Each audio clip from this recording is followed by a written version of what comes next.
Abençoe muito, tá bom? Obrigado, pastor. Bem, muito boa noite a todos. De fato, eu sou irmão de Geazi, como o pastor Valdemir falou, cara de um, cara de outro, só que eu sou a cara dele melhorado, né? Então, eu estou me vingando, porque quando ele está à frente, ele fala o contrário. Agora que a palavra é minha. Eu estou feliz por estar aqui mais uma vez. Os irmãos de um tempo mais antigo devem se lembrar de mim, né? Eu estava conversando lá no gabinete com o pastor Valdemir e estava agradecendo a ele porque ele teve uma participação direta na minha vida ministerial. Eu era adolescente, aí, 15, 16 anos por aí, e o pastor Valdemir permitiu com que eu pregasse aqui. Então, eu me lembro que preguei aqui algumas vezes já, bem jovem, embora não faça tanto tempo assim, né? 15, 16 anos. O pastor Valdemir sempre apoiou e a igreja apoia até hoje a Operação Redenção, ministério que nós estamos envolvidos já há muito tempo.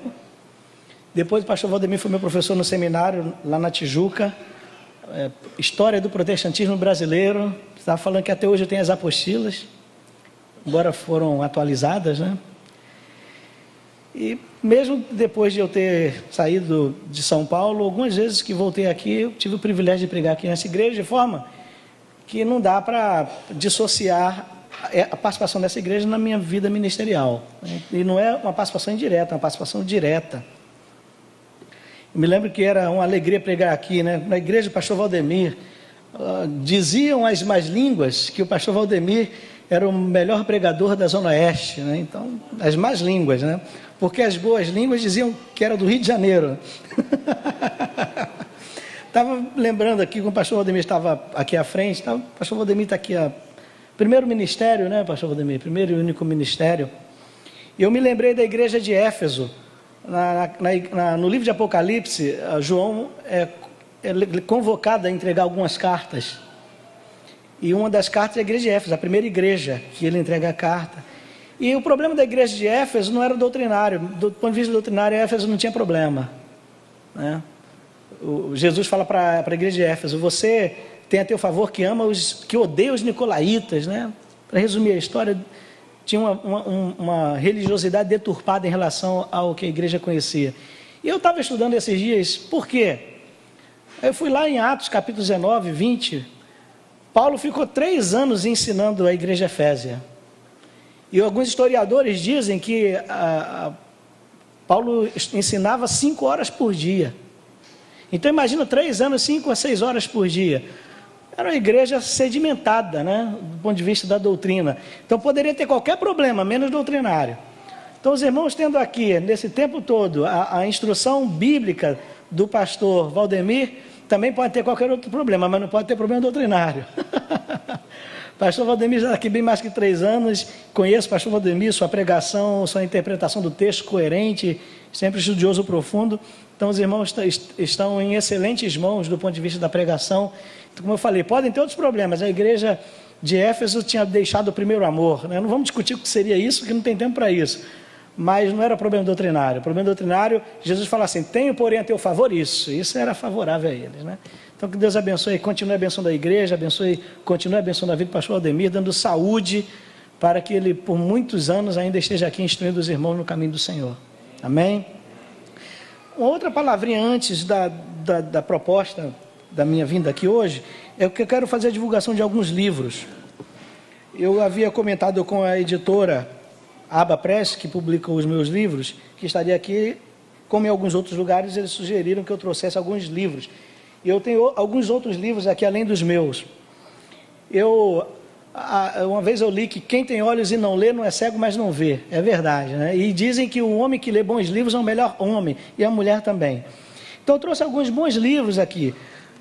Por exemplo, esse aqui do George Barna, junto com Frank Viola. George Barna é um pesquisador cristão, ele é um consultor nos Estados Unidos, escreveu livros que influenciaram bastante as igrejas a melhorarem como igreja nos Estados Unidos e no mundo inteiro, como, por exemplo, igrejas amigáveis e acolhedoras, que inclusive há 2 exemplares desse livro lá embaixo.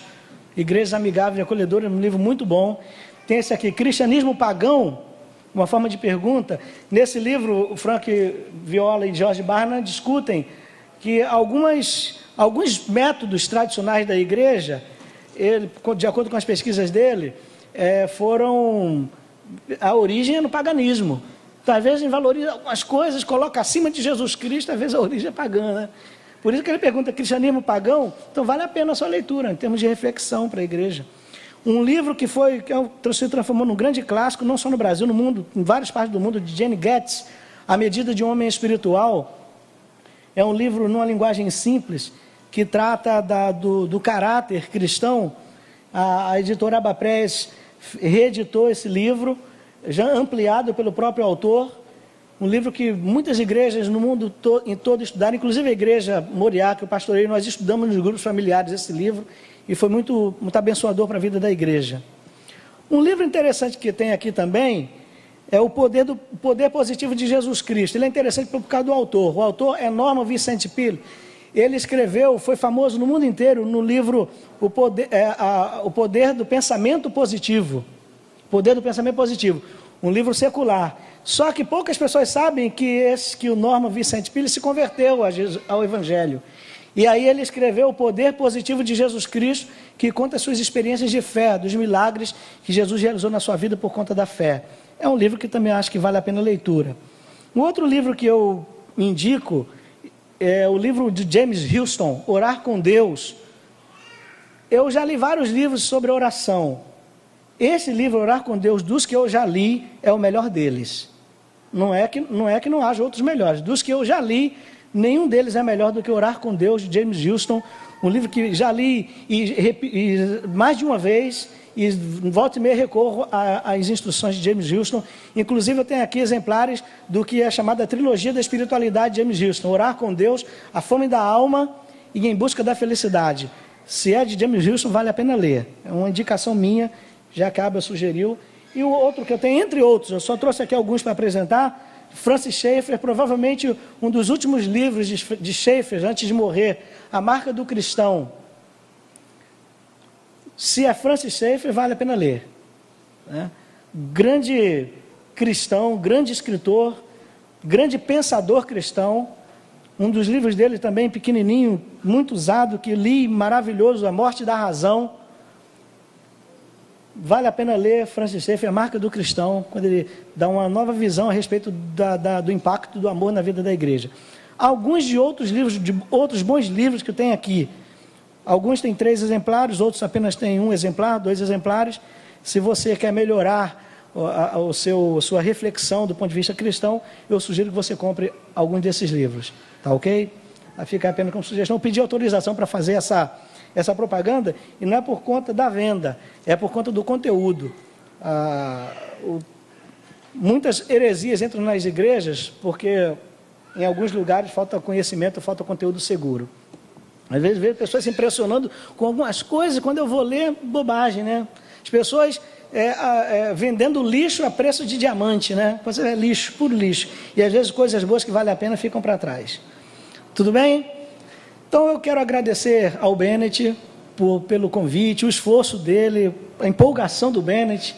Eu fiquei até preocupado, o Bennett estava empolgado, ligou para mim algumas vezes, e-mail, mensagem no Facebook. Eu espero que eu tenha condições de alcançar um pouco da expectativa do Bennett, né? Por me convidar a estar aqui. Foi lançado em junho do ano passado esse livro, Homossexos, o que a Bíblia diz sobre a homossexualidade. Na verdade, e aí eu preciso dar uma explicação, esse assunto não foi sugestão minha, foi sugestão da editora. Eu acredito que se dependesse de mim, eu não escreveria esse livro, porque é um tema muito difícil de se abordar. Eu levei 1 ano e meio para escrever esse livro, que não é tão grosso. Lendo, pesquisando, conversando, fui desestimulado por muita gente, fui desestimulado por pastores, fui desestimulado por psicólogos, psiquiatras. Faz isso não, se mete nisso não, era o que eu via. Poucas pessoas me incentivaram. Mas eu, em alguns momentos, tive vontade de desistir mesmo. Chegava algum momento que eu não sabia para onde seguir. Mas como eu já havia dado a minha palavra ao editor, né, Oswaldo Paião, aí fui até o fim e graças a Deus chegou ao final um livro que eu acredito que pode ser útil para a igreja. E tudo que eu vou falar aqui está com base no livro. Tá ok? Acho que a igreja não pode fugir desse tema. Porque, embora o mundo, do ponto de vista dos valores, o mundo não deva entrar na igreja, a igreja está no mundo. Às vezes a gente fala assim, nós não somos do mundo. Isso precisa ter uma explicação, né? Uma vez eu vi um pastor falando assim, quando ele fala que a gente não é desse mundo, a gente precisa explicar de que mundo a gente é, né? Porque nós não somos de Marte, não somos de Plutão, não somos de Vênus, né? Não somos de Saturno. Nós somos deste mundo, sim. Nós não aceitamos os valores deste mundo, mas somos deste mundo. E o problema deste mundo, os problemas deste mundo dizem respeito à igreja. Quando a igreja perde a visão disso que eu estou dizendo, de que os problemas do mundo dizem respeito à igreja, ela deixa de ser relevante para o mundo. A igreja vai ter relevância para o mundo quando ela entender que os valores cristãos devem ser interpretados com base na realidade do mundo. Lógico, não é que vai negociar os seus valores com base no que o mundo quer ouvir, mas a Bíblia tem que ser interpretada com base no mundo em que ela vive. Então, se ela perde essa visão, ela deixa de ser relevante. E um problema, eu considero um problema grave, é a forma de a igreja lidar com a homossexualidade. Um problema grave. Quando o Oswaldo Paião me convidou para falar sobre esse assunto, ele falou, olha, Gease, sempre entro na loja, na livraria da Aba, lá no centro de São Paulo, cristãos, homossexuais, pastores que têm filhos homossexuais, e eu mesmo conheço várias histórias de pastores homossexuais. Conheço um amigo que foi se confessar com o pastor para pedir orientação por causa de um problema na área moral. Aí o pastor revelou para ele que o pastor, era homossexual. Então, são coisas que estão aqui no nosso dia a dia. Essas coisas que eu falei são algumas coisas que nós sabemos, é a ponta do iceberg. E os outros que não falam, com medo, não sabem como vai ser a repreensão, vai ser a reação. Por exemplo, se entra aqui na igreja um homossexual, qual é a reação da igreja? De que forma a igreja vai lidar com o indivíduo homossexual? De forma a igreja vai lidar? De que forma? Né? Se a igreja, com certeza não é o caso, mas estou falando hipoteticamente, um líder da igreja no futuro se apresentar e falar, pastor, eu tenho essa dificuldade, eu tenho esse problema, como aconteceu conosco lá em São Paulo. Eu começo o primeiro capítulo contando a história. Eu era seminarista na Igreja Moriá, onde faço parte hoje, e um outro seminarista, uma vez no culto, na parte da manhã, ele pediu a palavra, amigo meu, ele estudava na Faculdade Teológica de São Paulo, em Perdizes. Ele pediu a palavra, ele foi lá na frente e falou, eu estou aqui à frente, eu quero me confessar, eu estou em pecado. Normalmente quando isso acontece, a gente pensa, é a área moral, sexual, né? Aí ele falou, eu quero falar para os irmãos, eu sou homossexual. Aí falou, chorou, mas aí depois de tudo ele saiu e nunca mais voltou. Ele expôs a dificuldade dele para a igreja, não deu à igreja a oportunidade de lidar com ele. Mas chocou. Mas essas coisas acontecem. Esses são os que falam, que têm coragem, se apresentam. E aquela multidão que não fala nada, né, que vive sozinho o seu drama, a sua condição, a sua orientação sexual, que expressa essa orientação sexual às escondidas na calada da noite, nas caladas da noite, onde não tem ninguém por perto. Uma vez eu assisti a um filme, O Padre, não sei quem assistiu, e o padre era homossexual, e ele na calada da noite, ele saía para poder experimentar ou poder dar vazão à sua sexualidade e ao seu potencial sexual. Essas coisas acontecem, existem, essas coisas existem, e nós precisamos saber aprender a lidar com isso. Como eu falei agora há pouco, tudo o que eu vou falar aqui é com base no livro, está no livro, mas espero que isso não desestimule você a comprar o livro, a adquirir o livro, para que você tenha esse material em mãos, tá ok? Mas antes eu queria orar com você, e depois eu vou seguir. Me falaram que eu poderia até 1h da manhã, mas eu prometo que vou no máximo até 1:45 da manhã, tá? Não vou até 1. Vamos orar. A gente sempre faz essa brincadeira, todo mundo ri sempre, né? Uma vez falaram assim para mim, normalmente o pastor fala essa brincadeira, todo mundo ri. Pois é, por isso que a gente faz sempre, todo mundo ri, né? Quando a igreja não ri mais, a gente não fala mais, né? Mas vai mesmo, né? Não é brincadeira mesmo, tá? Vamos orar agora, então. Te agradecemos, Senhor, pela bênção desta noite. eu tenho certeza, nós cremos, que é o Senhor quem nos dá essas oportunidades, porque é teu propósito que a igreja amadureça e cresça e faça uma releitura de si própria, uma releitura da sua teologia, uma releitura da sua compreensão do Evangelho e uma releitura da sociedade que a cerca. É teu propósito que a igreja seja uma igreja melhor e seja mais relevante. Nós esperamos que estes encontros promovam isso, Senhor, esse amadurecimento, essa oportunidade de reflexão, para que tua igreja seja melhor, para que tua igreja seja um referencial de vida para tantos que precisam desse referencial. Peço quanto a mim, a tua misericórdia e a tua bênção, para que eu seja instrumento em tuas mãos, para ser útil para a vida desta igreja. A oração que nós fazemos, pedindo perdão pelos nossos pecados, em nome de Jesus. Amém, Pai. Aqui no Brasil, é proibido, os profissionais da área do comportamento são proibidos de tratarem de homossexuais que queiram deixar de ser homossexuais. Então, no Brasil não pode haver associações ou organizações que ofereçam ajuda para o indivíduo homossexual com a ideia de ele ser reorientado. É proibido. Se algum profissional do comportamento, psicólogo, psiquiatra, psicoterapeuta, se prestar a isso, ele pode ser proibido, impedido de cumprir com a sua função. Mas nos Estados Unidos não é assim. Por isso que aqui no Brasil há poucos livros brasileiros que tratam desse assunto. Mas nos Estados Unidos não é assim. Então eu me utilizei praticamente como referencial teórico do meu livro, embora uso outros livros, outros trabalhos, mas basicamente como referencial teórico esse livro aqui de Joseph Nicolosi e a esposa dele, Linda Annis Nicolosi, Homossexualidade, um guia de orientação aos pais para a formação da criança, um livro importantíssimo. Eu sugiro que você compre o meu livro, mas se puder, compre esse aqui também, é da editora Shed Publicações. Pode entrar no site da Shed Publicações ou em alguma livraria, adquira. Um livro importantíssimo para os pais. Homossexualidade, um guia de orientação aos pais para a formação da criança. Basicamente, referencial teórico para o meu livro. Então, me utilizei do material do Dr. Nicolosi, que é presidente da Associação Americana de Pesquisa e Terapia da Homossexualidade. No Brasil, isso não seria possível. E com base na experiência clínica dele, em seu trabalho à frente dessa associação, então ele escreveu esse livro importantíssimo, no qual ele conclui, embora a gente vai caminhar aos poucos, ele conclui que o fator social, principalmente o ambiente familiar, é preponderante para a construção da identidade de gênero da criança. O ambiente familiar, o fator social, principalmente o ambiente familiar, é o fator preponderante. Eu não sou psicólogo, eu não sou especialista na área do comportamento, por isso procurei me orientar bem com boas pessoas e bons livros que tratam desse assunto.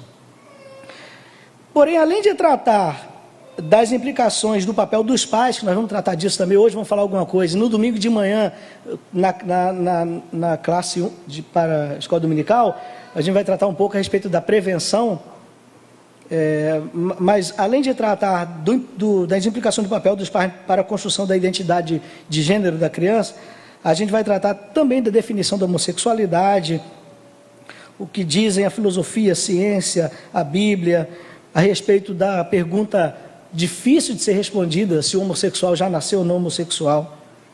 E com base nessa resposta, a gente vai se encaminhar para o papel dos pais e também para qual é o caminho bíblico para o indivíduo homossexual. Ok? Então, já indo direto ao assunto, vamos tratar da definição. O que é homossexualidade? O título do livro, Homos Sexos, cadê? Homos Sexos, uma palavra grega, né? Uma palavra que vem do latim, outra do grego. Homos, igual, do grego, sexos, do latim, sexo. Igual no sexo. Mas eu gostei muito da definição que o Dr. George Mowley, no livro Psicologia Educacional, da definição que ele dá. Ele fala a respeito do livro dele, de um processo de amadurecimento social que todas as pessoas devem passar. E esse processo de amadurecimento social tem implicações na sexualidade da criança, no ajustamento sexual da criança. Ou seja, uma criança que vai amadurecendo de forma adequada socialmente, ela também é ajustada sexualmente. Aí ele, antes então de dar a definição, ele fala de 3 estágios que todo indivíduo deve passar quando é criança até atingir o estágio da maturidade sexual. O primeiro estágio que ele diz que toda criança deve passar é que ele chama de estágio pré-escolar, no qual se estabelece o primeiro contato da criança fora do contexto da família, mas a criança ainda não está na escola. É o estágio pré-escolar. Então, começou a andar, a falar, aí vai na igreja, tem relação com outros coleguinhas e tal. É o primeiro contato social da criança fora do contexto da família, sendo uma importante fonte de aprendizagem quanto ao futuro amadurecimento e ajustamento à escola. Então, quando a criança for entrar na escola, ela já aprendeu a se relacionar com outras pessoas. Nessa fase, nesse estágio pré-escolar, de acordo com o Dr. George Moley, a criança gosta de outras crianças da sua idade, independentemente do sexo. Então, aquela fase que a criança, menino ou menina, é tudo igual. Quem tem filhos sabe, já percebeu essa fase. Depois, ele diz que a criança passa pelo que ele chama de estágio da gangue. Nessa fase, a afeição do indivíduo é direcionada para outras pessoas da mesma idade e do mesmo sexo. Então, os meninos só brincam com meninos, as meninas só brincam com meninas.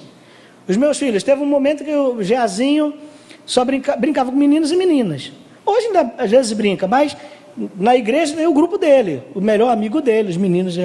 É aquele que eles brigam, mas não se largam, né? Brigam, mas não se largam, são os meninos. E a Bárbara, uma coisa amiguinhas dela, melhores amigas dela, e as bonecas, e arrumar o cabelo, estão lá na igreja pintando unha. É a estágio da gangue. Aqui se estabelece uma separação nas relações sociais entre meninos e meninas. O benefício dessa fase, de acordo com o Dr. George Moley, é que ela, ao diminuir o contato da criança com pessoas do sexo oposto, ela contribui para que o afeto ou sentimento amoroso em relação a outra, do sexo oposto, seja detido antes da fase heterossexual.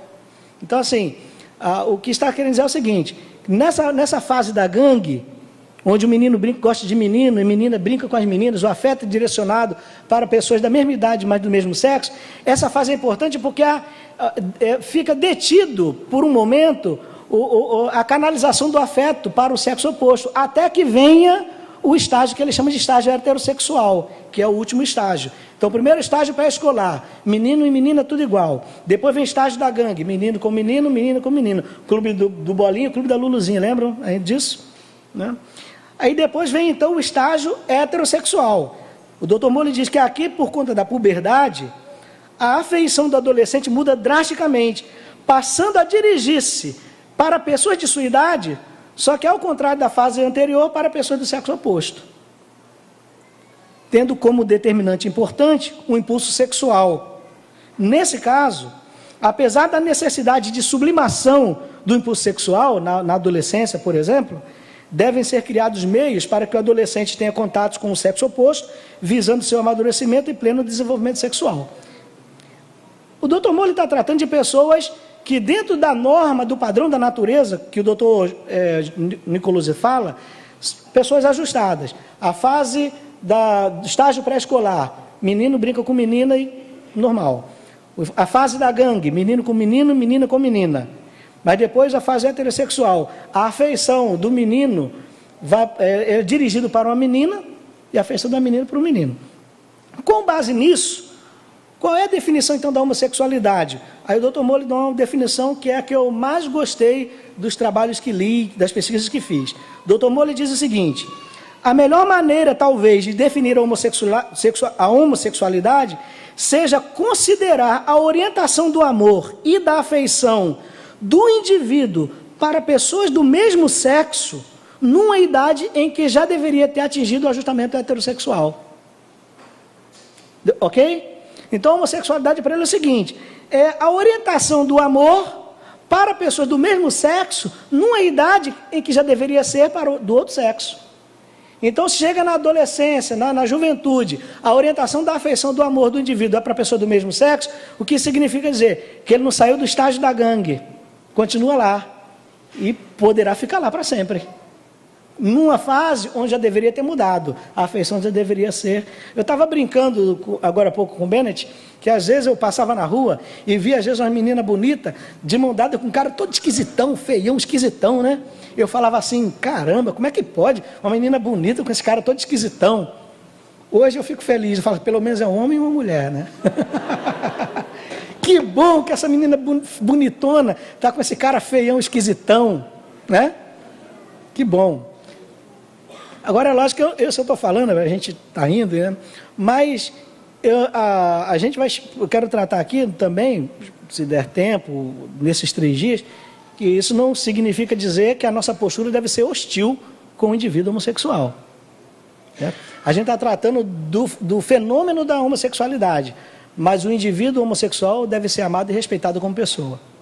Qual o problema da lei da homofobia? O problema da lei da homofobia não é que ela quer prevenir o indivíduo homossexual de ser maltratado. O problema da lei da homofobia é que quer obrigar todo mundo a concordar com a homossexualidade. A bem da verdade, para proteger os homossexuais de serem maltratados, nem precisaria da lei da homofobia, porque todo indivíduo já é protegido por lei. O que acontece? É um pastor falar que não entende que a orientação homossexual seja adequada, aí os grupos, né, dos movimentos gay já dizem que é homofóbico e já quer colocar na cadeia.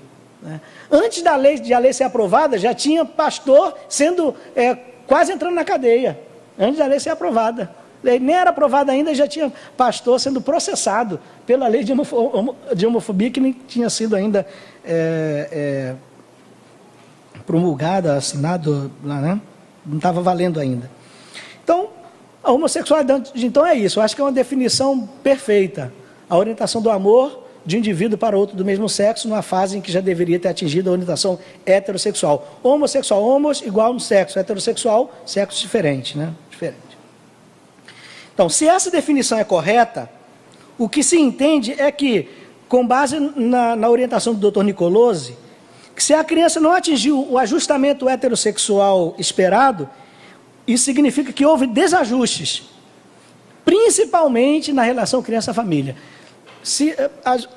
Essa palavra não agrada muito a pessoas que têm na família homossexuais, principalmente quando é um pai e quando é a mãe, porque isso vai ter a ver com o comportamento do pai e da mãe. Nós vamos ver, no decorrer dessas nossas reflexões, o papel do pai e da mãe para a formação da identidade de gênero da criança. Inclusive, eu estou até pensando futuramente, tem que colher material, escrever um livro só sobre isso, né? Não sei se eu vou conseguir, porque não é a minha área, vou ter que ler bastante, mas o pai e a mãe têm papel fundamental na construção da identidade de gênero da criança. Agora, a gente vai... então, quer dizer, quando a gente coloca a criança no mundo, ou lida com a criança, a gente tem um papel fundamental. O Bennett estava falando aqui para mim, vou citar você algumas vezes, o Bennett? Ele falou assim, que ele trabalha com os adolescentes.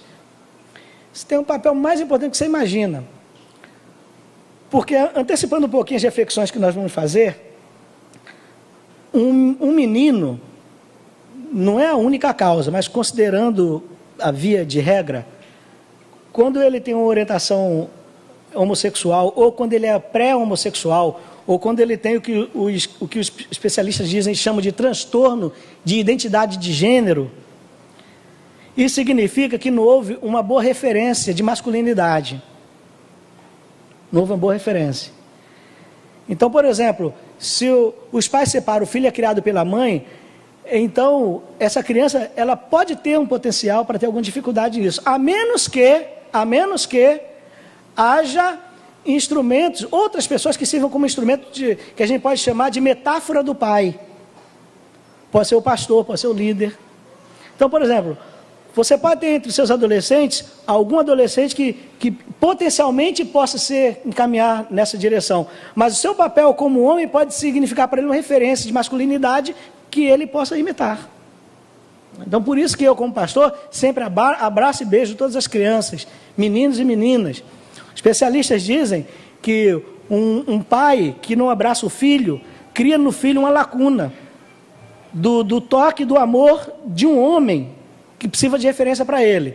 Se o pai não faz isso, se chegar numa situação extrema de condução para a homossexualidade, então a explicação é a seguinte, que se o pai não fez, essa lacuna ficou. Então, no estágio futuro, ele pode buscar preencher essa lacuna no carinho de outros homens. Então, lá na igreja tem um menininho que ele, desse tamanhinho assim, e ele adora me abraçar. Ele vem, já pula, que sabe que eu abraço mesmo. Levanta, abraça e beijo. Porque gosto dele, evidentemente, mas eu acho que essa atitude pode ter um papel mais importante ainda na vida dele no futuro, né? Então, por exemplo, meus pais foram separados, mas eu tive outras figuras na igreja, líderes na igreja importantes, que podem servir como os psicólogos chamam de metáfora do pai. No livro do Dr. Nicolosi, ele conta um caso de uma mulher que o procurou. Ele assistiu na televisão uma entrevista com ele, e ela percebeu que o filho dela de 5 anos tinha transtorno de identidade de gênero. O menino de 5 anos de idade tinha um comportamento feminino. Aí ela, muito preocupada com o filho, ligou para o Dr. Nicolosi, morava numa cidade dos Estados Unidos, foi até a cidade do Dr. Nicolosi, lá no consultório dele. O Dr. Nicolosi falou: venha você, traga a criança e traga o pai também, porque se o menino tem problema, pode ser que seja problema com o pai. Aí chegou lá, resumindo a conversa, o pai falou assim: doutor, fala aí o que preciso fazer para curar meu filho. Embora a palavra cura não caiba aqui, né, no nosso contexto, porque é da ideia de doença. Por isso que hoje não se fala mais homossexualismo, porque o sufixo ismo pode indicar doença. A forma politicamente mais correta de falar é homossexualidade. Então, mas naquele caso, como é que faz para curar meu filho? E era um homem rico, eu vendo uma fazenda, se for preciso, gasto o dinheiro que for preciso para curar meu filho. Aí o doutor Nicolosi falou: faz o seguinte, não precisa vender sua fazenda não. Agora, quando você for para casa, você vai conversar com seu filho. Chegando lá, vai jogar bola com ele, vai pescar com ele, vai passear com ele. E diz assim: seja uma referência masculina que ele queira imitar, que ele queira ser igual. Aí aquele pai ficou espantado, falou: doutor, mas meu filho não precisa de tratamento? Ele falou: não, seu filho só precisa do pai. Do pai. Às vezes basta o pai. Basta o pai. E se não for o pai consanguíneo, pode ser a metáfora do pai, um tio. Porque na semana seguinte a mãe voltou sozinha. E aí perguntou para ela: seu marido fez o que eu orientei? Foi daqui até lá calado, não deu a menor importância. Ele falou: para quem estava disposto a vender uma fazenda, se recusar pelo menos conversar com o filho, né? Aí ele disse para ela: mas não está tudo perdido para o seu filho não. Fala para um tio dele, o seu irmão, o irmão do seu pai, um primo, ser essa referência. Então a metáfora do pai, que pode ser útil, porque senão os prejuízos podem ser maiores. Mas, antes de chegar nesse ponto, que eu adiantei um pouco, há uma pergunta que é extremamente difícil. São 2 perguntas difíceis em relação à homossexualidade. A primeira pergunta é: um homossexual já nasceu homossexual? E a segunda pergunta difícil é: um homossexual pode deixar de ser homossexual? Essas perguntas são terríveis para responder.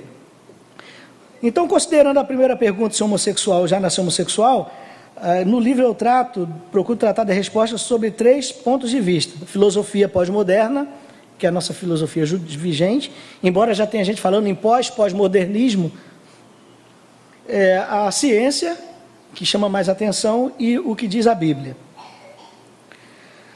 Bom, a resposta da ciência, eu me utilizei de um artigo, a revista dizia que ele é estudante de filosofia, lá em São Paulo, na Universidade de São Judas, Alexei Dodsworth Magnavita. E ele escreveu um artigo na revista Filosofia, Ciência e Vida, com o título A Identidade Gay e os Preconceitos que cerceiam a Tolerância. Ele não está defendendo, nem contra nem a favor, nesse artigo dele a respeito da homossexualidade. Ele apenas está tratando querendo resolver um problema entre os próprios homossexuais, que tem grupos de homossexuais que criticam outros homossexuais que são mais espalhafatosos. Então os que não são criticam aqueles que são. Então ele está dizendo o seguinte: cada um deve ser o que é e pronto.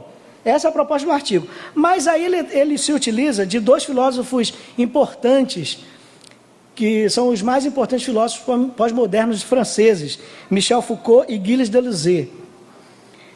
E de acordo com o Magna Vita, sob o ponto de vista da filosofia, no contexto do pensamento pós-moderno, e na visão de Foucault e Deleuze, que é bom que se diga isso, ninguém nasce heterossexual ou homossexual. Para esses dois filósofos, a sexualidade ela é uma condição em constante construção.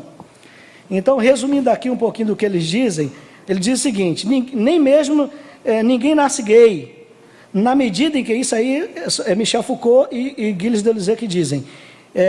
Ninguém nasce gay, na medida em que a singularidade homossexual, como toda e qualquer singularidade humana, demanda contínua construção, desconstrução e reconstrução. Se a gente for discutir filosoficamente com eles, a gente pode discordar de que a homossexualidade seja uma singularidade humana como qualquer outra singularidade humana. Mas chama a atenção o fato de que eles entendem que a homossexualidade, como outras singularidades humanas, demanda construção, desconstrução e reconstrução. Então, para a filosofia pós-moderna, nessa vertente de Michel Foucault e Gilles Deleuze, a homossexualidade não é congênita, não se nasce homossexual, da mesma forma que eles dizem também não se nasce heterossexual. A heterossexualidade é uma conquista. Então, esse é o pensamento, resumidamente, do pós-modernismo. Mas a filosofia não chama muita atenção. O que se mais procura saber é o que diz a ciência, porque a ciência ela é cartesiana, pelo menos procura ser, trabalha com precisão. Então, o que diz a ciência? Então, também fui pesquisar e um livro que me trouxe muitas instruções foi esse livro que eu citei agora há pouco, do Joseph Nicolosi.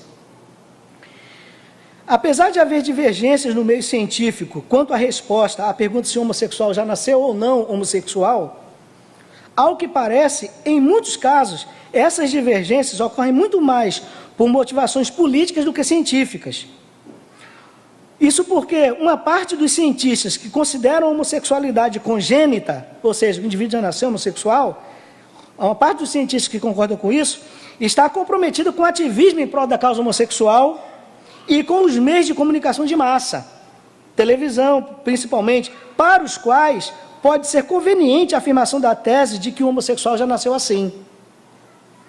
Para os que defendem a causa homossexual e para os meios de comunicação de massa, é interessante dizer que o homossexual já nasceu assim, porque agrada a todo mundo.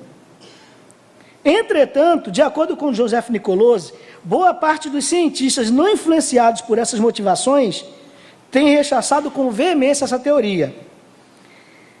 Eles, o Joseph Nicolosi e a esposa dele, dizem o seguinte, e aí é importante prestar atenção nessas afirmações, que são afirmações de cientistas sérios, que há mais ou menos 30 anos trabalham com homossexuais, um trabalho de terapia com homossexuais. O Joseph Nicolosi diz o seguinte, o exame mais preciso da evidência, então está falando de evidência, um trabalho científico, oferece esta revelação surpreendente. Os cientistas, cuja pesquisa supostamente provou a teoria do nascido assim, agora concordam que isso é um mito. Dizem que, em algumas pessoas, as influências genéticas e biológicas abrem a porta para a homossexualidade. Mas admitem que o acréscimo de influências do meio ambiente, isto é, pais, sociedade, experiências pessoais, é que fazem com que o indivíduo atravesse essa porta e se confirme como homossexual. Então, de acordo com os pesquisadores, a tese de que o homossexual já nasceu homossexual é um mito. Eles entendem que, embora o fator genético tenha alguma influência, o ambiente, o meio ambiente é que é mais determinante. É isso que ele está dizendo. Aí alguém poderia dizer assim, o doutor Nicolosi, ele é cristão, embora o livro não seja um livro religioso, um livro científico, mas ele é cristão. Alguém pode falar, essa palavra é tendenciosa. Ele cita no livro dele, portanto, o doutor Jude Marmor, ex-presidente da Associação Americana de Psiquiatria e apoiador do ativismo homossexual. Olha o que diz então o doutor Jude Marmor, ex-presidente da Associação Americana de Psiquiatria. A maior parte dos líderes da Associação Americana de Psiquiatria ou são homossexuais ou apoiam a causa homossexual. O doutor Jude Marmor apoia a causa homossexual. Ele disse o seguinte, a não conformidade de gênero, ou seja, a pessoa por exemplo, a distorção, o conflito entre o aspecto anatômico e a orientação homossexual. Isso é a não conformidade de gênero. Então, o gênero sexual, ele não encontra acordo com o aspecto anatômico. Por exemplo, o que se espera que o menino, o gênero dele seja masculino. Se o gênero é feminino, isso é não conformidade de gênero. Então, ele diz o seguinte: a não conformidade de gênero, induzida biologicamente, a questão da genética, ele diz, é um fator facilitador, que pode estabelecer fundamentos para a homossexualidade, pois faz a criança com não conformidade de gênero ver a si mesma de forma diferente. Mas a homossexualidade, diz o Dr. Jude Marmor, é de maneira nenhuma inevitável, ou seja, é possível evitar. Então a pessoa não nasce homossexual, pois, como muitas vezes já se notou, trabalho científico, a pesquisa, experiência, muitas vezes já se notou, meninos constitucionalmente efeminados ou meninas masculinizadas podem desenvolver relacionamentos heterossexuais normais. Normal aqui é o que é dentro da norma da natureza. Quando o meio ambiente familiar, diz o Dr. Jude Marmor, e as oportunidades de identificação apropriada de papel de gênero são favoráveis. Então, isso aqui é um depoimento importante, não é tendencioso. Que se é um cristão que fala, é um pastor que fala, alguém pode dizer que é tendencioso, mas é alguém que defende a causa homossexual. Ele diz que a homossexualidade é de maneira nenhuma inevitável quando a família e o contexto social que orienta ou que ajuda na identidade de gênero é adequada. Há alguns que, para justificar a tese do nascidos assim, se utilizam de argumentos através dos quais procuram colocar a orientação sexual no mesmo patamar das multiformes características físicas. Ou seja, a pessoa ela pode nascer homossexual da mesma forma que um pode nascer canhoto, outro destro, outro olhos verdes, outro baixo, outro baixo. E esse é o posicionamento de um teólogo católico, Daniel A. Helminiak. Ele escreveu um livro que li, esse livro, O que a Bíblia realmente diz sobre a homossexualidade. Depois eu queria escrever sobre esse livro, ele devia ser assim, o que a Bíblia diz, aliás, o que o Dr. Helminiak realmente diz que a Bíblia realmente diz sobre a homossexualidade. Porque ele faz uma salada ali, ele pega uma palavra do grego e dá 1 bilhão de possibilidades de tradução e diz que a verdadeira é aquela que ele diz. Então é complicado, né? Mas olha só o que o Dr. Helminiak diz. A maioria das pessoas é heterossexual, mas algumas são lésbicas, gays ou bissexuais. Alguém falou assim, se a pessoa é homossexual por genética, então tem um gene bissexual, né? Então tem um gene homossexual e tem um gene bissexual. A maioria das pessoas é heterossexual, mas algumas são lésbicas, gays ou bissexuais. Algumas são altas, outras baixas. Algumas são pretas, outras pardas, enquanto outras são amarelas, vermelhas ou brancas. Alguns são homens, a maioria de mulheres. A maior parte é composta de destros, mas há canhotos. Há uma ampla gama de diferenças individuais entre os seres humanos, disse o Dr. Helminiak. A orientação sexual parece ser uma dessas diferenças, uma tremenda bobagem, porque ele está querendo colocar um fator comportamental no mesmo patamar de fator biológico. Quer dizer, um comportamento se aprende, um fator biológico que é característica física não se aprende, se tem. Então esse é um problema dele. A genética determina as características físicas, mas as características da personalidade são construídas, podendo contrariar a propensão induzida pelos genes.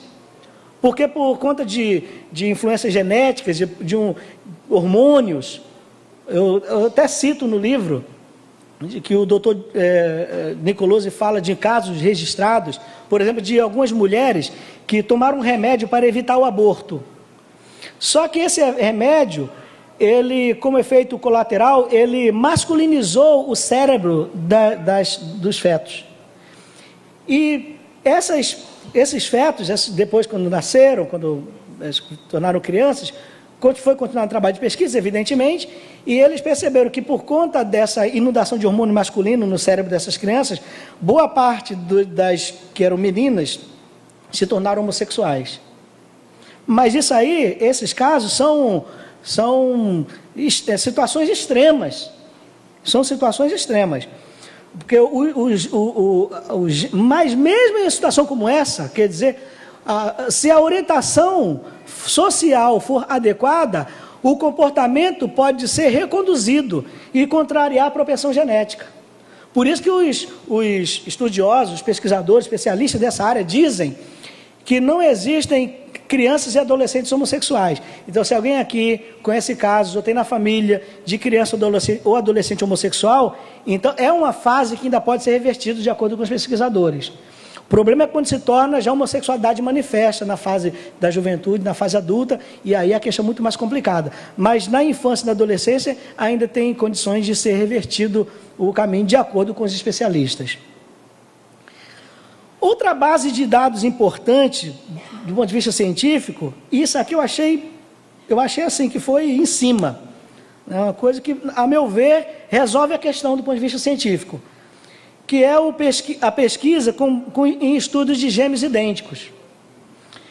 O Dr. Neil Whitehead, um cientista que fez um estudo em gêmeos idênticos, ele disse o seguinte: gêmeos idênticos têm genes idênticos. Por exemplo, eu e o meu irmão Geazi temos genes idênticos. A estatura semelhante, o aspecto semelhante. Né? Como eu falei, só que eu melhorei um pouquinho, os genes foram mais generosos comigo um pouquinho, né? Mas dá para confundir às vezes. Nós somos gêmeos idênticos. Ele diz, gêmeos idênticos têm genes idênticos. Aí ele diz, se a homossexualidade fosse uma condição biológica conduzida inevitavelmente pelos genes, tal como a cor dos olhos, os meus são verdes, eles são verdes. Então, um gêmeo idêntico, se ele fosse homossexual, em 100% dos casos, o irmão também seria. Porque gêmeos idênticos têm genes idênticos. Mas olha o resultado da pesquisa.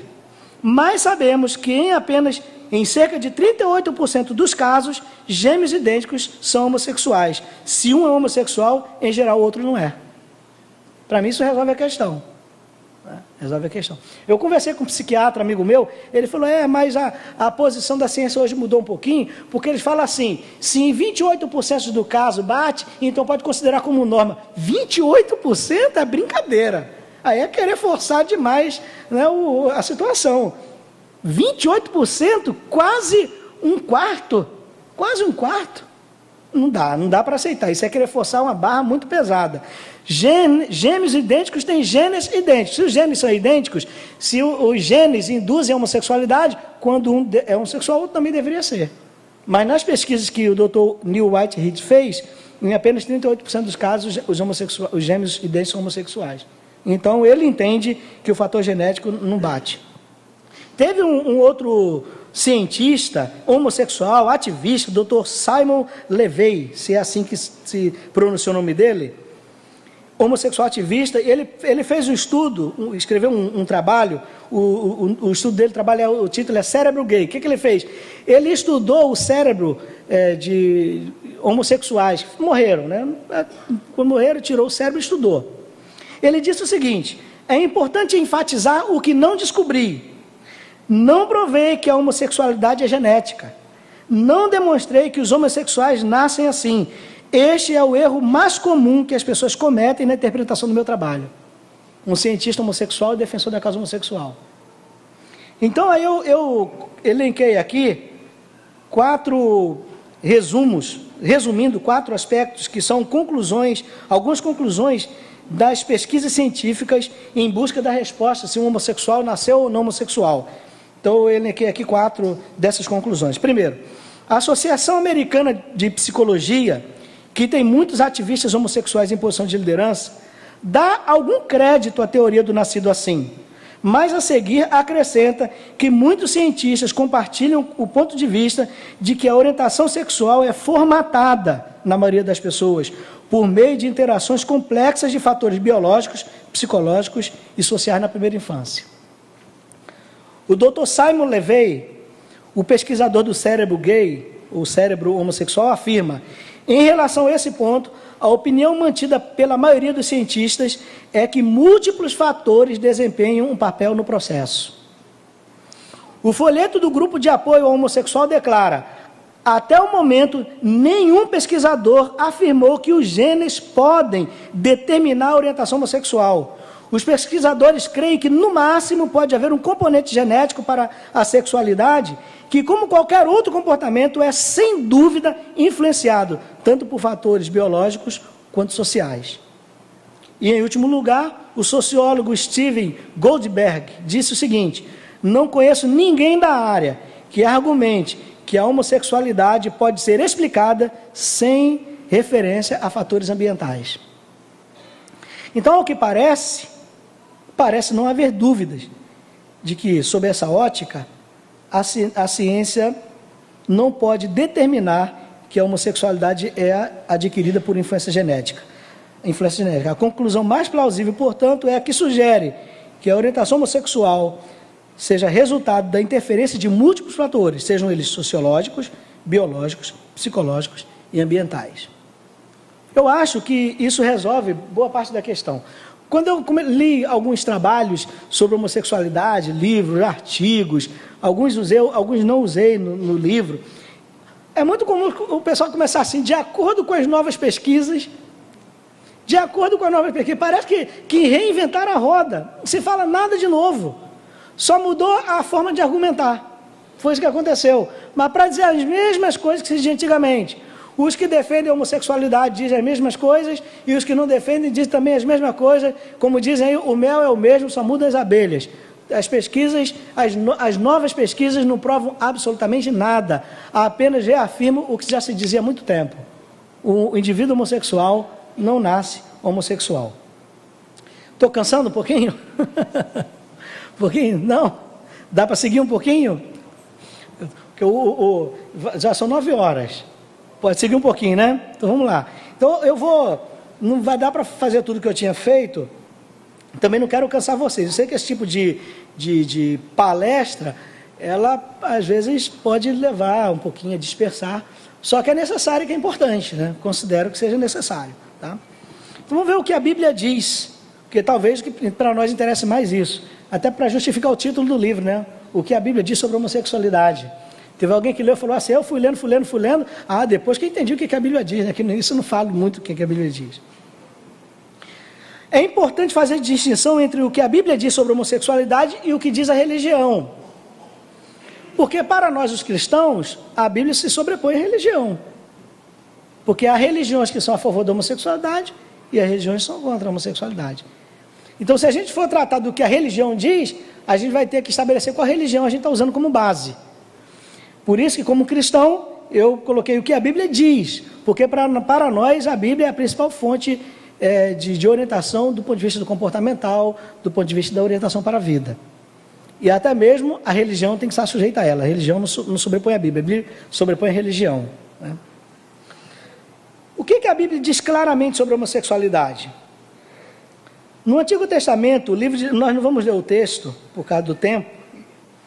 O livro de Levítico, capítulo 12, verso 22, 26, 27, 29 e 30, e Romanos, capítulo 1, de 18 a 31, e 1 Timóteo 1, de 8 a 10, o texto ele é veemente, de forma muito clara, contra a homossexualidade. É veemente. Mais adiante a gente vai tratar desses textos, porque há controvérsias em relação a eles. Tá?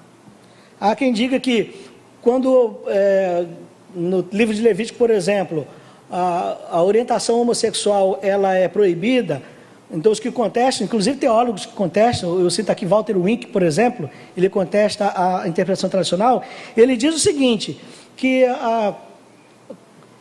essa lei que proibiu a homossexualidade, ela estava num contexto de leis cerimoniais que com o tempo foram abolidas. Então ele diz, por exemplo, não pode comer carne de porco, lei cerimonial, com o tempo foi abolido. Aí a conclusão é a seguinte, se as leis cerimoniais foram abolidas e a proibição da homossexualidade está junto dessas leis, então a lei que proíbe a homossexualidade também deve ser abolida. Só que nesse grupo de leis estão inclusas leis cerimoniais, é verdade, mas também leis morais, que o estupro é proibido, o incesto é proibido, a bestialidade, que é o sexo com animais, é proibido. Ora, Se tudo lei cerimonial deve ser abolida, então a gente deve apoiar o estupro, a gente deveria apoiar a bestialidade, a gente deveria apoiar o incesto, se é para ser abolida. Então, por que essas outras não são abolidas e só a lei contra a homossexualidade deve ser abolida junto com a lei que proíbe comer carne de porco, por exemplo? É evidente que a lei que proíbe a homossexualidade, ela não é cerimonial, ela é moral. E por ser moral, o seu caráter é de perpetuação. Tá? Mas, para ver se a Bíblia, usando a Bíblia como base para a gente dizer se um homossexual nasce ou não homossexual, eu me utilizei do texto de Gênesis capítulo 1, versículo 27, quando o texto diz que Deus fez homem e mulher criou, né? Homem e mulher os criou. Tem um livro de um teólogo, Hans Ulrich Hefler, ele escreveu um livro sobre a ética dos 10 mandamentos, e ele fala sobre isso. Resumindo aqui o que ele fala, ele diz assim: Deus afirma nessa revelação, homem e mulher os criou, que Deus afirma que essa criação, o homem e a mulher, é uma criação muito boa, porque era a revelação da norma e do reconhecimento divino da união e da diversidade sexual. Por isso deixará o homem pai e mãe e se unirá à sua mulher. Conclui-se, de acordo com o Dr. Ulrich Hefler, que Deus só aprova a relação sexual entre o homem e sua mulher. Portanto, a heterossexualidade é a norma divina para a prática e tendência sexual. Na Bíblia, não há espaço para o meio termo. Não há, a natureza é heterossexual. Aí alguém pode dizer assim, quando eu estava escrevendo esse livro, algumas pessoas estavam lendo e falavam assim, mas há registros de homossexualidade entre os animais. É verdade, é verdade. Aí eu fui pesquisar os especialistas, né, que trabalham com animais. Aí eu descobri a veterinária e terapeuta de animais, Rúbia Burnier, ela disse o seguinte: esse tema é ainda pouco explorado pela ciência e sempre foi visto como um comportamento antinatural. E aí eu vi uma pesquisa mais antiga ainda, de Rômulo Vittório, sobre a relação sexual dos animais. Ele disse o seguinte: relações homossexuais entre animais já foram observadas em cerca de 1.500 espécies, tanto em cativeiro como em seu habitat natural. Em algumas espécies, a união homossexual parece ser mais frequente entre animais em cativeiro do que nos de vida livre. Pesquisadores acreditam que esse comportamento seja uma resposta ao estresse causado pelos ambientes restritos e pela escassez de parceiros do sexo oposto.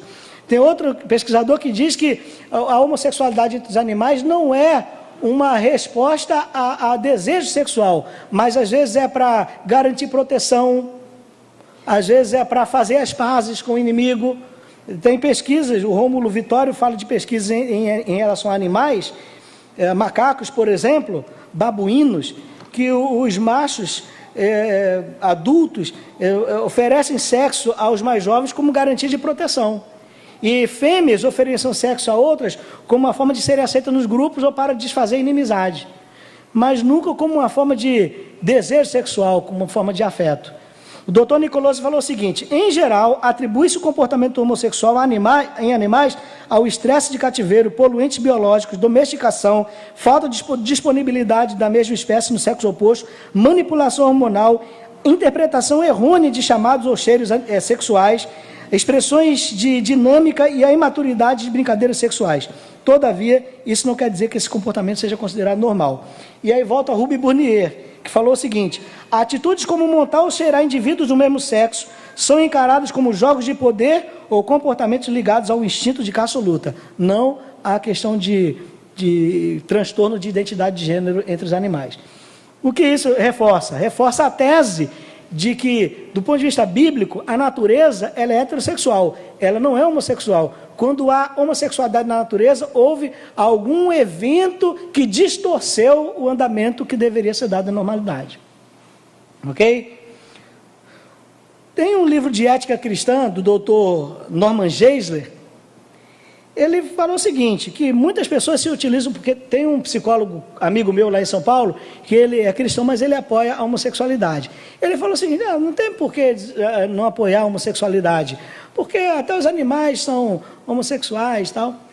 Aí eu lembrei do que o Dr. Norman Geisler falou e coloquei no livro. O Dr. Norman Geisler falou o seguinte: o comportamento de animais não é normativo para seres humanos. Você não pode justificar o comportamento do ser humano nos animais, com base no comportamento dos animais. A norma para o comportamento dos seres humanos não são os animais. São os seres humanos, a própria constituição humana, a natureza humana, não a natureza dos animais. Ok? Concordo plenamente com ele. O doutor Reminiak, que eu me citei agora há pouco, discorda disso. Né? Ele, pelo contrário, diz que foi Deus quem fez os homossexuais. Ele diz, segundo a fé, todos fomos criados por Deus. A divina providência nos fez assim como somos. Nossos genes, temperamentos, nosso lugar na história, talentos, habilidades, fraquezas, tudo isso faz parte do inescrutável e amoroso plano que Deus nos preparou, diz o Dr. Reminiak. Assim, de algum modo, Deus deve estar por trás do fato de que algumas pessoas são homossexuais. Se é assim, por que deveria a palavra de Deus na Bíblia condenar a homossexualidade? Deve haver algum erro em algum ponto do raciocínio, inclusive no dele, né? Inclusive no dele. Embora essa argumentação seja atraente, ela é simplista. Porque acontece o seguinte, ele joga tudo que tem a ver com o ser humano nas costas de Deus. Né? Eu não sei aqui se os irmãos são... E aí eu espero não criar dificuldade com a teologia do pastor Valdemir, né? Mas não sei se os irmãos seguem a orientação calvinista, né? Eu não sou calvinista, né? Calvino dizia que na verdade não é tão calvinista assim, né? No 5º século, Agostinho já defendia essa tese, mas colocaram em Calvino somente, né? Que Deus já selecionou alguns para serem salvos e outros para serem perdidos. Estudei no Mackenzie, como o pastor Valdemir falou, e lá no Mackenzie eles são radicais. Eu lembrei de uma palavra de um teólogo, John Landers. Qual é o John Landers? John Landers diz assim, os calvinistas são mais calvinistas do que o próprio Calvino, né? Calvino não era tão calvinista quanto os calvinistas são. Eu tive um professor lá no Mackenzie, doutor em teologia, escreveu um monte de livros, fez doutorado nos Estados Unidos, então ele veio, né? E aí ele dizia o seguinte, tudo que nós fazemos é porque Deus está fazendo a gente fazer. Aí ele falou assim, se eu faço assim com o dedo, é porque Deus está por trás fazendo isso. Falou assim mesmo. Aí eu falei assim, mestre, vamos fazer o seguinte, perdoa a minha intromissão, mas vamos imaginar em situação extrema um delinquente que entra numa casa, aí mata um homem, pai de família, mata a mulher, a mãe de família, estupra uma criança e depois coloca fogo nessa criança, como uma reportagem vi aqui no Rio de Janeiro há muito tempo. Foi Deus quem fez ele fazer isso? Ele falou assim, é verdade, só que a gente não pode dizer isso na igreja. Aí é complicado, né? Eu conversei isso com o pastor Exaltino falou assim, esse Deus eu não quero, né? Esse Deus eu não quero. O doutor Reminiak está dizendo isso. Todo o nosso comportamento foi Deus quem fez a gente fazer. Então é muito simplista. Basta jogar tudo nas costas de Deus, está tudo resolvido. Até o problema do mal, né? Não precisa entrar em conflito com o mal, com o mal moral, com nada. Deus que fez acontecer tudo isso. É evidente que não. É evidente que não. Deus é livre, Deus é soberano, ao mesmo tempo que concede a seres humanos a capacidade de definir seus destinos. Como se explica isso? Isso não é um problema nosso, é um problema de Deus. Ao mesmo tempo que Ele é soberano, Ele nos dá esse privilégio. Mas não tem lógica. Mas não dá para entender Deus na lógica humana mesmo. Eu vi um teólogo falando, gostei muito do que ele falou. Falou, isso aí é uma visão muito linear, né? Muito aristotélica, né? De interpretar Deus, uma visão muito linear. Em Deus, Gênesis e Apocalipse acontecem ao mesmo tempo. Deus não é a gente. Ok? Então, nosso comportamento não pode ser justificado nas costas de Deus. Nosso comportamento é nosso. O que nós somos responsáveis daquilo que somos. Uma vez eu conversei com um rapaz, batizei um rapaz em São José do Rio Preto, que ele culpava a mãe dele pela vida dele ter sido uma vida muito ruim. Como era a vida dele?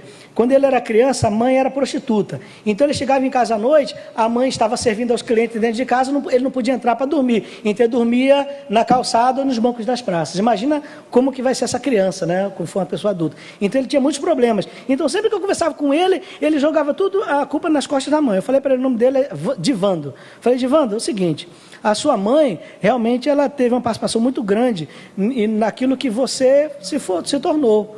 Mas aquilo que você vai ser não é mais culpa dela, a responsabilidade é sua. Daqui para frente é contigo, não é mais com ela. Não é mais com ela. Certo? Então, o comportamento homossexual não é responsabilidade de Deus, é responsabilidade humana. É evidente, como eu falei, que ninguém é homossexual porque quer ser homossexual. Os homossexuais sofrem, precisam ser amados. Eles também têm a marca de Deus, a imagem de Deus inserida no cerne deles. Todo ser humano foi criado à imagem de Deus, inclusive o indivíduo homossexual, e deve ser amado e respeitado. Dr. Francis Schaeffer, no livro A Morte da Razão, diz: todas as pessoas são dignas de amor e respeito, porque todas têm a marca de Deus em si, e é verdade, todas as pessoas são dignas de respeito e do amor e do cuidado da igreja. Mas isso não significa que o comportamento ou que a orientação seja algo que deva ser aprovado. Deus não fez o indivíduo homossexual. Deus fez homem e mulher, macho e fêmea, os criou. A gente precisa entender isso. O Dr. Helminiak está redondamente enganado. Então, de acordo com a filosofia pós-moderna, a ciência contemporânea e a fé bíblica tradicional, o indivíduo homossexual não nasceu homossexual. A homossexualidade é uma orientação formatada. Eu falei agora há pouco, o homossexual sofre muito e ele não é homossexual porque quis ser. Por isso que eu não gosto quando as pessoas falam do homossexual como sendo assim, como é que chama? Escolha, né? Opção. Eu li, inclusive cito no livro esse autor, um outro artigo dele, ele é homossexual, acho que é Fábio Viana, alguma coisa, não lembro direito, Flávio Viana. Ele escreveu o livro O Armário, vendeu muito livro. E ele é homossexual, ele falou: eu estudei, fiz psicologia para procurar me entender, mas eu não me entendo, ninguém me entende, ninguém entende os homossexuais, ser homossexual é a mesma coisa que ser heterossexual. Aí ele falou uma coisa que aí eu concordei. Ele falou assim: você acha que a gente é homossexual porque a gente quer ser? Você acha que a gente é masoquista? Você acha que a gente quer sofrer com a gente mesmo, sofrer toda a sorte de preconceito? A gente não é porque quis ser, não, a gente é homossexual porque não conseguiu deixar de ser. E é verdade. Pode acreditar nisso. Todos os homossexuais que eu conheço pessoalmente, disseram para mim que se pudessem escolher, não seriam homossexuais. Então não é opção. Não é opção. Eles foram levados a isso. E evidentemente que há o que alguns especialistas chamam de homossexualidade tardia, que até a fase adulta o indivíduo tem comportamento heterossexual, depois, por alguma circunstância que não se explica, ele teve uma experiência homossexual, aquilo dá prazer e ele agrega também esse comportamento à sua orientação. Mas isso aí são casos raros, chamados de homossexualidade tardia. Mas normalmente o homossexual não é homossexual porque quer. Ele sofre muito, alguns já se suicidaram, muitos se suicidaram por conta dessa luta. Muitos homossexuais, há uma pesquisa que eu coloco no final do livro, a proporção imensa de homossexuais que usam, que são dependentes químicos. A maior parte dos homossexuais são dependentes químicos, não quer dizer que todos sejam, mas a maior parte são. A maior parte dos homossexuais. Os especialistas dizem o seguinte: 3% dos homens na sociedade, de forma grosso modo, são deprimidos, sofrem depressão. Nos homens homossexuais, a proporção é de mais de 40%. Mais de 40%. Fora o fato de serem suscetíveis a tantas outras doenças, e incontinência física e etc. Né? Outra coisa. Então, o homossexual, ele é uma orientação, a homossexualidade é uma orientação formatada. Agora, embora, como cristãos, e aí ortodoxo, né? Colocar ortodoxia cristã, porque há cristãos liberais que entendem de forma diferente, a ortodoxia cristã da qual eu faço parte, não entende a homossexualidade como sendo congênita e deve ser entendido como algo que não agrada a Deus, o comportamento homossexual. O indivíduo homossexual deve ser amado, respeitado e valorizado como pessoa. Ok? Não dá para eu seguir, né, onde tudo começou. Mas eu vou tratar do onde tudo começou e da prevenção no domingo de manhã. Tudo bem? E algumas coisas, algumas nuances, se é possível o homossexual deixar de ser homossexual. E qual é a proposta cristã? Então fica para a parte da pregação do culto. Qual a proposta cristã para o homossexual? Tem lugar no reino para os homossexuais? É uma boa pergunta, né? Tem lugar no reino para os homossexuais? Há lugar na igreja para os homossexuais?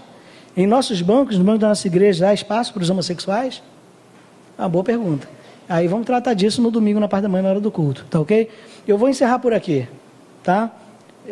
Embora sempre há mais o que falar, mas eu acho que suficiente, tá bom? Espero não ter prejudicado tanto a paciência de vocês, mas espero que de alguma forma tenha trazido algum esclarecimento a respeito desse tema, que não é fácil.